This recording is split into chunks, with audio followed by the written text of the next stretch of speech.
Hello everyone, welcome back, and today we're going to be talking about perspective.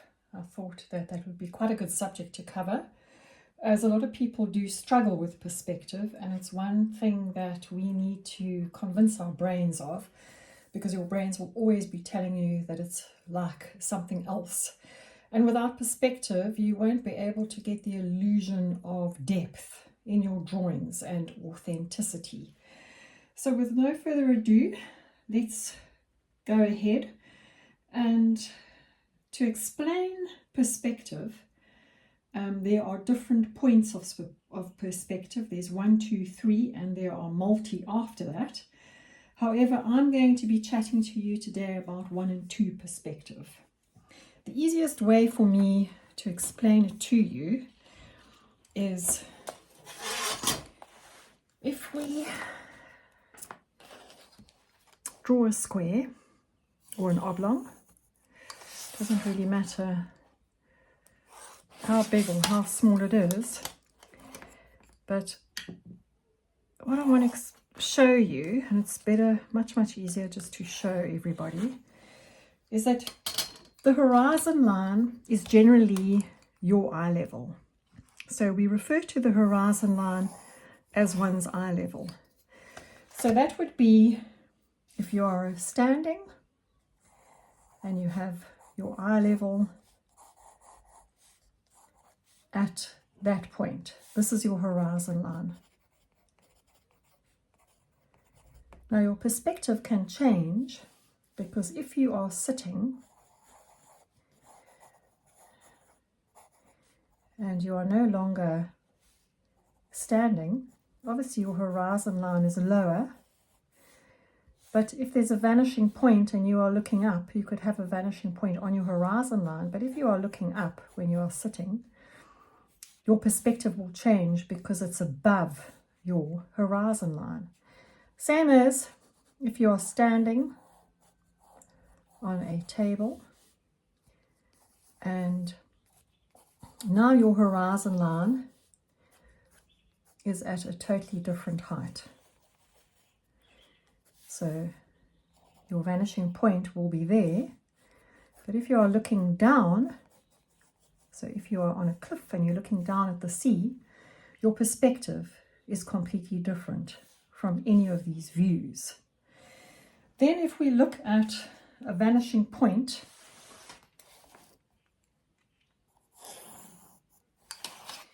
so we're just going to draw another simple oblong to explain it.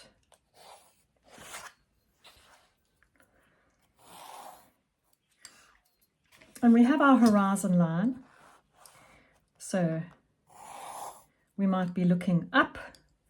This is our horizon line, commonly referred to as HL. And if our vanishing point is in the middle here, so this means that everything disappears at this point, vanishing point. So it all disappears into this line. A simple way to explain it is if you are looking down, let's just say a railroad track. And in the distance, you will have minute little railroad wooden struts, and as they get closer and closer to you, I'm going off here, as they get closer and closer to you, not only do they become bigger, but they also become wider, because the closer something is to you, the bigger it is, and the further away it is, it will disappear into that vanishing point. So if you were to have, let's just say we have, what are those? Electrical poles. Exactly the same thing is going to happen. The closer they get, the bigger they are, and the further apart they become. And that is 1 point perspective. Easy to understand and easy to visualize.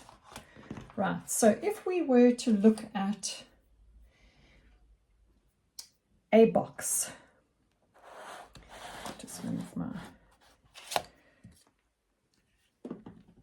sketchbook over, all the stuff out of the way, which I should have done first and haven't. So if we look at a box, a simple box, I'm just going to keep this, I don't know if you've noticed, but this is the sketchbook that we made that I'm actually using. And I'm hoping that you would have done the same, which I'm pretty sure you would have done. So we have our horizon line, referred to as HL, and we have our vanishing point. So our vanishing point, let's just say that our vanishing point is in the middle. And we are looking at a box. If we are standing, and this is your eye level, this is your horizon line, which is your eye level. The box, you will look at it straight on. So you're looking at the front of the box. If you were looking at it from below, you'll see the part of the front. In fact, you won't. In fact, you won't see any of the part of the front of the box. What you will see is you will see the underside of it. That's what you will see. And the same as if you were here on this side. And you can see that my brain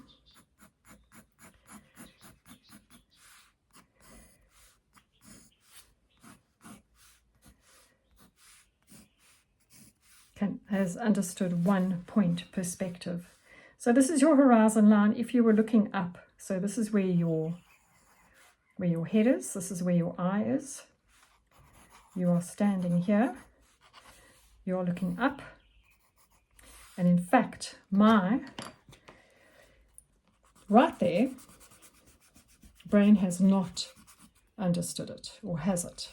So how would we see this box if it were tilted up? Would it be smaller at the bottom here, or would it be larger? And I'm thinking it would be larger, because that is the first place that you see. So that is what you would see. Because if we look at the 1 point, the vanishing point that we have just drawn here, if this is your vanishing point up here because you are looking up, then you would have a bigger part of the box looking back at you. So my brain has already told me the opposite, and this is what is so important about understanding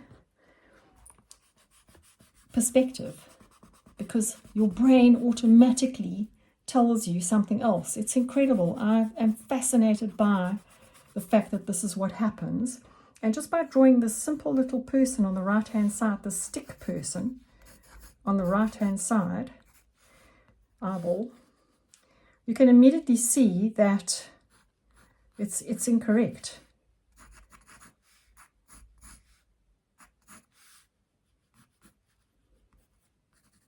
So you won't see this part because it will be out of your view, but that is what you will see. In fact, you'll see part of the side of the box. So that is a vanishing point, and that is a 1 point perspective. There's 1 point. So now let's go on to 2 point perspective.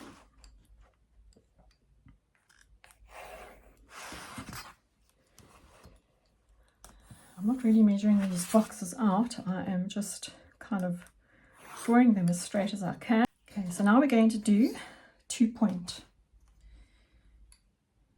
vanishing points. And I'm going to do 2 boxes in this one, because then I'm going to try to do 3 point. See if I can remember how to do it. So 1 point is literally as we did here. You find the sides of the boxes, that's what you're looking at, and it goes to the edge of that box as per the vanishing point. If we do a 2-point vanishing point, and we have the vanishing points on either side here,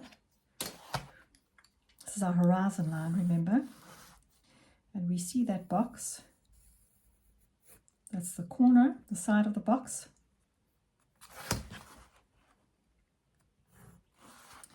We take it down to that vanishing point, either side.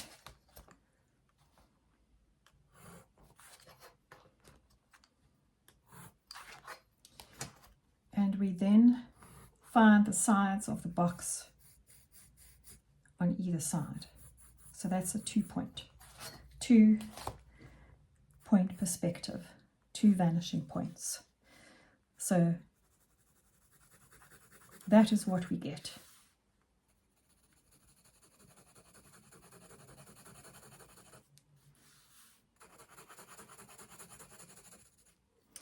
We can remove these lines so that we can see the box clearly. There we go.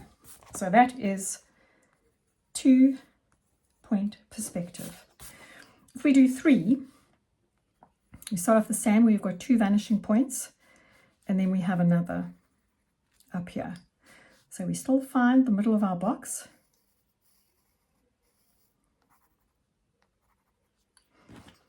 And we take that down. I'm going to take my vanishing points out a bit further to the side. My apologies. Let me just get my horizon line in. I'm going to take it out to the, right out to the side there. So both of those go to the left and the right.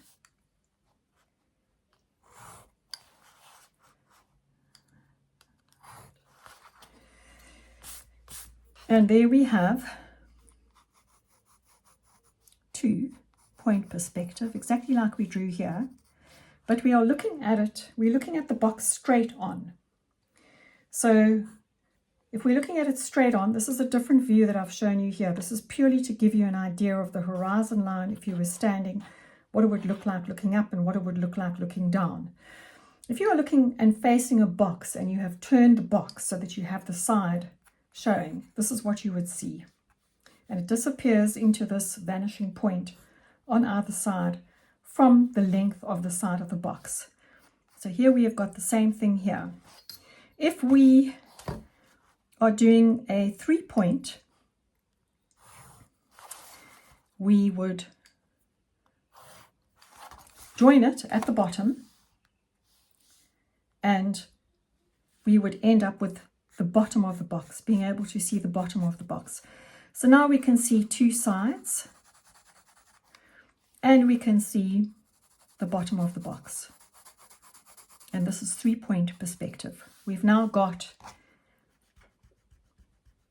a 3D box.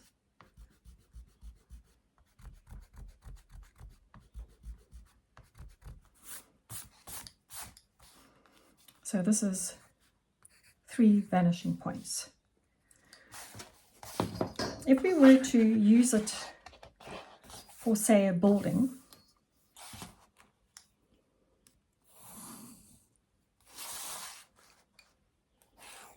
so we have the same block we've been making all the time, and we have our horizon line.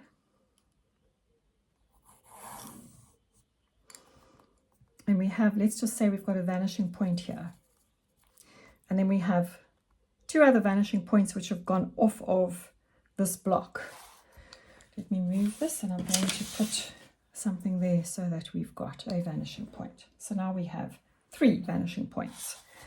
Okay, and this building disappears into this vanishing point here. And we want to get the side, the top of it, should I say? you take it into this vanishing point on this side, and you would take it into this vanishing point on this side. Then we want to use this point to get the top of the building, because we're looking at it from the side. I should have drawn this side in first, my apologies. Let's just draw in the side, the same as what we would have done for the box. And we now have a building. And the building, everything that happens here, so you would have floors, let's just say you have floors on it. You would measure the same distance, and you would be using this vanishing point to draw out. And as you get closer and closer to the horizon line, you will notice that it straightens out. And as it goes to the bottom, you will notice it goes off towards that angle. And the same thing would happen here. If you were to use those lines, go towards the vanishing point on the side, the same thing happens. It straightens out at the horizon line and then dips below it. And you can extend this by putting in windows. And remember what we did with the railway track. They become smaller and closer together as they go towards the end of the building. Don't forget that. Another way of doing this, I mean, I've just done this freehand at a very, very bad angle. So if you wanted to get these all nice and straight, you could use your ruler. So that is basically what you would do. These windows would all follow. Oh, excuse me. These windows would all follow. If you were to have windows all the way down to the bottom of the building. My apologies, something is caught in my throat. And they would all go down the same excuse me, the same level as well. So that is what you could do for a building. And if you were to do the opposite, so if you are standing here, this is what you're seeing. This is you. Horizon line, you're seeing both sides of it. 2-point perspective is what you're seeing. You could add a building here onto this side, and that would be 3-point, because you are now taking a point up and outside of the block. But let's just stick with 2-point at the moment. We have done a 3-point. Let me just try and find it where my block is. So this would be 3-point perspective. Oops. This is 2-point perspective. Okay, so I do hope that this has helped, and I do hope that you practice this, because this really does help in terms of, as I said in the first place, depth in your drawing, dimension, and authenticity for the subject that you are trying to convey across to the viewer.